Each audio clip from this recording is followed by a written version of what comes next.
Hi guys, so today I'm doing the stripped down challenge, which is inspired by Acina O'Neil. You guys have probably heard about this. She was an Instagrammer and YouTuber, and I think she did like maybe some blogging, but I think she was mostly Instagram and YouTube. She was a vegan. That was like her main point about things, and I'm not gonna talk about it too much because you guys can just Google her name and you'll come up with tons of stuff. But basically, she quit social media, all social media, YouTube, Instagram, everything, which she was making an income off of. I think that was her primary job, because she felt that social media was fake, and it kind of caused a big stir in the YouTube and Instagram community because she basically said that everybody on social media is fake and that the charismas, or not charismas, characters and like personas that we put out on the internet are not the real people. So I don't remember who, but I will find it and I will link it down below. Somebody started something called the Strip Down Challenge, which is basically just 10 minutes of you talking to the camera. And I actually forgot to start my timer, which I should do now. But, so we're not allowed to edit this. So this is just straight me talking to you guys, and I'm going to upload it like no edits whatsoever. And I'm out of breath. Sorry. I think that it's a really interesting way to respond to it, because I don't think that what she said was fair. I don't think that it's fair to say that nobody on Instagram or YouTube is real. I think there's a lot of people who are putting out content on YouTube, you know, that are big YouTubers, a lot of subscribers and a lot of influence that, you know, what was I even gonna say? Oh, that are really being really real in what they're putting out there. And why are we not in focus? Okay, this is a little out of focus, I'm sorry, but so basically it's just supposed to be 10 minutes of you talking to the camera and being as authentic and real as possible. So I have a list on my phone of things that I kind of wanted to like talk about to you guys, and I have 10 minutes. There's a timer on my camera. It's 2 minutes already. So let's see. Okay, the first thing is that, as you probably know, I am putting out videos 5 days a week through December up until Christmas, and you know, I'm hashtagging it sparkles and snowflakes. I've talked about this in many videos, and obviously the videos that have been going up are part of that. So I'm putting up a video 5 days a week. It's a lot of work, I'll just be honest. Like, I mean, I've slept very little this month. I'm working really hard. I love it, but I am working really, really hard, and it's very frustrating because at the same time, YouTube has been glitching for like since mid-November, that views aren't showing up accurately, like not even just that they're not real time, but just that they never actually get to the amount of views they actually have. So I can see how many videos, like how many views my videos have, because I have like my, you know, channel manager thing or whatever. But you guys can't see it. So there's actually a video right now, I forget which one it is, but it has 1,200 views and it's stuck at like 400, which is really frustrating because obviously people aren't going to want to watch a video that has 400 views as much as something that has 1,200 views. And of course, if it got more, that'd be even better. But like, views attract people. That's just the fact of the matter. Of course, YouTube isn't about numbers. Of course, it shouldn't be. Of course, it should be about, you know, reaching people with your content. But the fact is, if you want people to get your message, you have to be pulling in the views. So that's kind of frustrating. Yeah, and it doesn't really affect me at all. Like, I'm still, it doesn't actually bring down the views. It just doesn't show up. So that's kind of frustrating. And also, videos haven't all been getting to subscription boxes. So this isn't like the first video of mine you've seen in a while. Go and check out my like actual channel page, because you might not be seeing the videos that I'm putting up in your subscription boxes, which is really disturbing. And also, like, YouTube is my main source of income. Like, I don't have a job. I'm a high school student and I make videos, and that's like that's what I do. And there's a lot of people who YouTube is their entire living. They don't have school. Like, they're literally just working for YouTube, and YouTube is such an inaccessible employer. Like, there's no way, unless you have a certain amount of subscribers where you have a real pull in the community, like upwards of 1.5 million, I would say, you can't really contact somebody directly. Like, now there's YouTube Help that they're kind of phasing in, which helps a lot, but it's a very frustrating situation to be in a, you know, compromising situation like that. So anyway, if you make videos yourself, maybe you didn't know about the view thing, like about YouTube glitching, but that is what's happening. So what else? Okay, this phone, this is a brand new phone. I got my iPhone 6, I got my first iPhone 6. Where am I in focus? I don't know. I got my first iPhone 6 the beginning of September, and everything was fine, and I got a Marc Jacobs phone case for it. And you know, Marc Jacobs is like a pretty nice brand. Like, that's a designer brand, right? And I got this really cute case. It's gold, and it like had like a shipping number. Like, it just looked very industrialized kind of. It was really nice. And then at the beginning of like 2 weeks ago, I guess, my phone started glitching where I couldn't I couldn't swipe, like it stopped responding to my touch basically, like it stopped being a touch screen. It wouldn't, like, and I'd have to take the corners of my phone, like press it in like that to get it to work. And it was really just not good because then my phone would also type random things. Like, I don't know if you're watching this, but I was DMing one of my subscribers and it literally just typed some random numbers and sent them to her.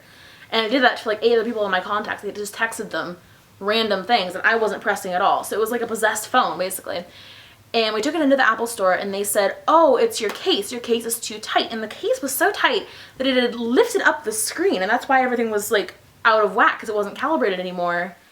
It wasn't calibrated anymore. So moral of the story, don't buy Marc Jacobs phone cases. We're also still waiting for customer service to like contact us back. Their customer service is basically non-existent. So that kind of sucks. This is from BaubleBar. I didn't know that BaubleBar had started selling cases and that they were at Target. Like, I'm really, really proud of them because when I found that, like, when I started buying from BaubleBar, they were a much smaller company, and I actually visited their store. It was like, it's like a by appointment retail store. Like, you can't just walk in. It's like a little apartment office space with a tiny little store attached. And if you guys watch Ingrid Nilsson, I'm so frustrated with this focus. Okay. If you guys watch Ingrid Nilsson she had a New York video like last fall or winter where she actually visited the BaubleBar studios. It's a really, really cute little space and I was very lucky to be able to get in. But anyway, I'm really proud of them for being able to sell their cases at Target now. This is a rose gold. You can't see it that well. It's like a rose gold case, but this looks like wrinkled fabric and I think that's really, really cool. So yes. What else did I want to talk to you about? Vlogging. So I've done like probably under 10 vlogs on this channel. I mean, and some of them weren't even real vlogs. Like the video I did about us decorating the Christmas tree, that was like a dedicated vlog, like, oh, watch us do this. It wasn't like a daily follow me around vlog. I would kind of like to start doing daily vlogs because like I'm in school, but I take some of my classes online, so I actually leave my like concrete school at noon, a little before noon, and so I'm home the rest of the day, and that was in the interest of being able to make more YouTube content. And so, I'm not at a building as much as the average person, I guess, the average high school student, and I feel like I do some interesting stuff sometimes, and I would just like to get like really, really comfortable with the camera in front of me because I feel comfortable now talking to you guys. I feel like I'm just talking to a friend or to a couple of friends, but I would like to get more comfortable with like having a camera in an open space because I feel like learning the skill of vlogging where you can walk around like a grocery store or a mall or something with a camera in front of your face and just like being comfortable with stairs and stuff like that really help you when you have to film like a main channel kind of video when you're filming in a public place. So what I'm not sure what to do is, do I do something like Viviana Does Makeup or Lily Pebbles where they do a weekly vlog sometimes where it's like just little snapshots from the week all compiled into one like 10-minute video at the end of the week on like Sunday or something, which I could do. Or do I start a vlog channel? Like I would keep those channels on this or keep those videos on this channel if I had the weekly vlogs probably. Or do I start a vlog channel where I upload more random vlogs? Like, who's a good example? Like, not daily vlogs. I don't think I'm ready for daily vlogging at all. Maybe I could do it in the summer or something. That feels like a big commitment, though, for somebody who's still in school. But if I just had a channel where I could kind of just dump random thoughts, because I feel like the videos that I put up on this channel, I love, obviously, and I love making them, and I love that you guys like them and like to watch them. But they're very dedicated. So like if it's a video about candles, I'm not going to start talking to you about something I found out about makeup the other day. I want to be able to just like talk to you guys. And what I found also is that I started doing this when I started my channel. I've never not done this. It's going to be way over 10 minutes, by the way. I hope you guys don't mind. I'm just going to talk to you for a while. But when I first started my channel, of course, I responded to every single comment that I got. There was no comment that I got that didn't earn a reply. And so I've just continued that. I've always tried to reply to as many of you guys as I possibly can. Usually I get to all of you, sometimes I don't, but if you guys tweet me, I will always respond. If you guys DM me on Instagram, I will always respond. If you guys, do anything, I will try my very hardest to always respond to you. And it's obviously not possible all the time, but I do really try, and I really enjoy keeping up the conversation because I feel like a lot of YouTubers, bigger YouTubers especially, just never reply to comments and they never actually tweet their subscribers. And it's just like, have you forgotten why you're here in the first place, you know? And this seems really tangential, but it's gonna tie back in, I promise. So I just like, I see these YouTubers that have so much love and admiration in their community for them, and they just never like acknowledge it. And I feel like that's really arrogant for one thing, but also just like, what's the point of making online content? Like, online content is the new TV, right? But with TV, it's not possible to interact with the characters. With YouTube, it is. Why would you not use that? I mean, it doesn't make sense to me. So I think the moral of all that is that if I had a vlog channel, I would just be more open with sharing everything that I want. And I want to do that, you know? I think that that's a really valuable connection to have. And yeah, so let me know what you guys would think about me starting a vlog channel or doing like weekly vlogs, like actually well edited vlogs on this channel just periodically. I don't know which one would be better. I don't really care about like subscribers or views on my second channel. It wouldn't matter to me. I would just want to have it there. So my camera, I think, is about to die. So it's not going to be an edit. It's not going to be a cut, but it looks like it's about to die. So it might change screens here in a second. Let's see. Are you gonna die? Are you dying? Okay, well, it looks like we're good for a minute. So anyway, yeah, let me know about that, what you would think. What else did I want to talk to you guys about? Let's see.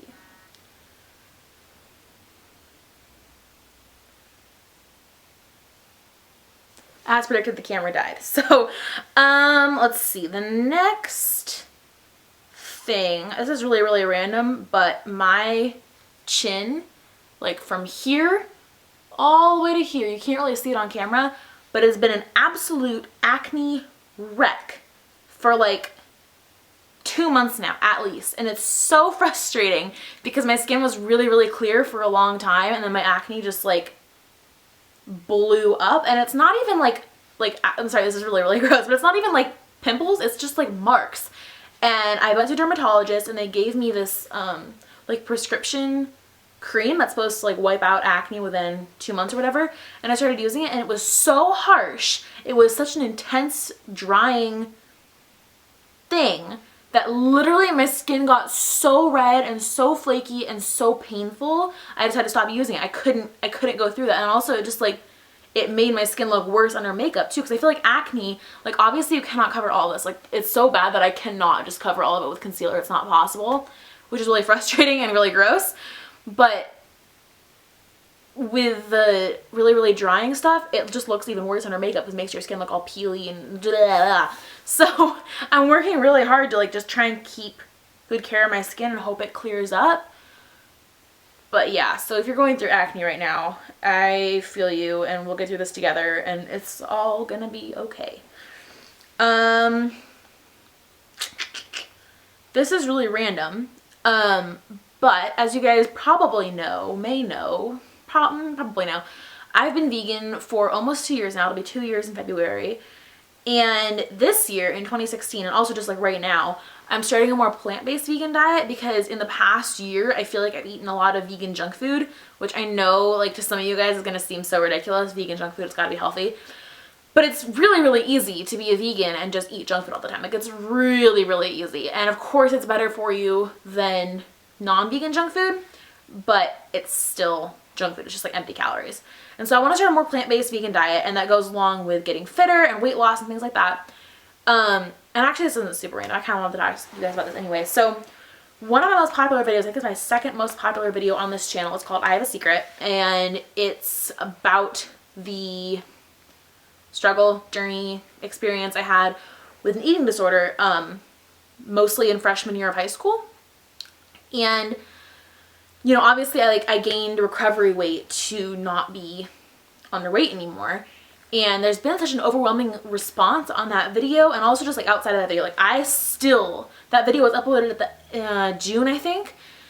And I still get messages at least once every single week. I have not gone a single week without a message on some social media site, whether it's Twitter or Facebook or Instagram, about somebody saying that I helped them and that they could identify with what I was saying. Some people said that it made them get help. Some people said that it made them confess to their parents. Some people, you know, it was just like the outpouring of response to that video was absolutely incredible. And it has over 100,000 views, and that's where a lot of my subscribers have come from for this channel. You know, that's where a lot of you guys have found me from. And I've hesitated with talking about fitness and weight loss and things like that since that video, since I know that a lot of you guys have been through eating disorders. So I hope that makes sense. But I do want to talk about it, and I think that it's important to realize, if you see this video and then you see like a weight loss video, you know, down the road or whatever, it's important to realize that that part of my life where I had an eating disorder is over. Like, it's not, I just don't anymore. I've recovered and I'm in a healthy mental state, and it's okay for me to want to get fit. It's okay for me to want to lose weight because right now I don't have weight that I don't need to have, you know? And yeah, so I just want you guys to, like, don't be concerned about me for wanting to be a fitter person this year. Like, I'm okay, you know, it's just it's a normal thing. It's not like an obsessive thing. And I'm not going to go back to that obsession. I know I won't, like, because I've already been there. I don't want to go back, you know. I feel like I have the tools and I have the mental capacity, strength, whatever, to just be relaxed about it. So I hope that made some sort of sense. I'm just basically saying, like, don't be concerned about it. If you found me through that video, I'm not going back to that. I'm losing weight in a really healthy way. Obviously, I'm healthy already. I've been vegan for 2 years. I work out all the time. But I'm just kind of intensify a little bit for the upcoming year. So that's that. I don't know if that, like, really affects any of you guys at all, but I wanted to just kind of touch on it really quick. Also gonna go on a spend freeze because I have very little money left, to be honest with you. Most of the money that I make with YouTube goes back to YouTube stuff. So for example, I'm getting a new camera. I'm getting the Canon 70D, which has autofocus, which is really good because right now I'm home alone and I'm filming this and I can't tell if I'm in focus. Like, I can see myself in the viewfinder, but the camera is too far away from me for me to actually tell if I'm, like, totally sharp and clear in focus, because this camera, the T3i, doesn't continually focus on your face. So I'm getting the 70D, which does continually focus, and it's a very expensive camera. And so a lot of my YouTube money, you know, that I've saved up over almost 3 years of doing YouTube is going to go towards that camera. This camera was a gift from my parents in freshman year of high school. So I'm going on a spend freeze because I have a tendency to buy makeup I don't need. Like, it's so bad. I own so much makeup, and it's like it's good because I love it, but it's also so bad. Like, I don't have an income that really supports buying it as often as I do. And also, I pay for all my makeup. Like, if it's for acne, if it's foundation or concealer, my parents will buy it. That's literally it. So to be quite honest with you, have probably spent over $2,000 on makeup in my life. I know I've spent over $2,000 on makeup in my life, and it's a lot of makeup for one person to have, and, like, it justifies it because I use it in videos and tutorials and stuff like that. Like, I do need to have a variety of products, but I just need to back down for a little while. And yeah, and also I know consumerism is not super good for the environment. I know it's not good for anything really, but I'm not even gonna try to excuse it. I have the knowledge, and I'm vegan and I'm very planet aware, but that is kind of my vice that I do succumb to, is buying makeup. So I don't know how long my freeze is gonna last. Probably a couple months at least. I'm starting it probably, like, this week. Like, I don't think I need anything else before I start it. So yeah, and it's just on makeup. It's not anything else, but makeup I need to slow down on and not buy anything more. I probably will make exceptions if I need something specific for a video, but I'm really going to try and cut down my spending just so I can save some money and have some money to have. I think that's pretty much all I want to talk to you guys about. So this is just, like, me. I'm not editing this. I'm just literally talking to you guys about different things that are going on in my life. And this is kind of like what vlogs would be like, I guess. I mean, obviously I'd be doing stuff that would be more interesting in vlogs, and I would edit them and stuff, but yeah, I don't know. I guess I've never asked anybody, but I feel like I come off in videos pretty much the same as I do in real life. Like, I don't feel like I put on a face. I don't feel like I put on a show or a certain persona for my videos, I try to be really authentic with them. And I think that is really valuable. I think that being authentic is the best thing you can do for yourself. Yeah, so I hope you guys enjoyed this video. If you want to post a video that is a stripped down challenge, if you hadn't heard of this or heard of it before this video, tweet your link to me and I will go ahead and watch it. And that's pretty much it. So I hope you guys are having a fabulous day. If you didn't know, I'm uploading videos 5 days a week. I already said this, but I'm like programmed to say it at this point. I'm uploading videos 5 days a week until Christmas this year, so make sure you subscribe if you want to see those. I'm also hosting a big Christmas giveaway that is going to be open till, I think I said the 23rd, I'm pretty sure. So go check that out. I will have this obviously in my channel. You can just go watch them. And yeah, so I'll see you guys later. Thanks for watching. Bye.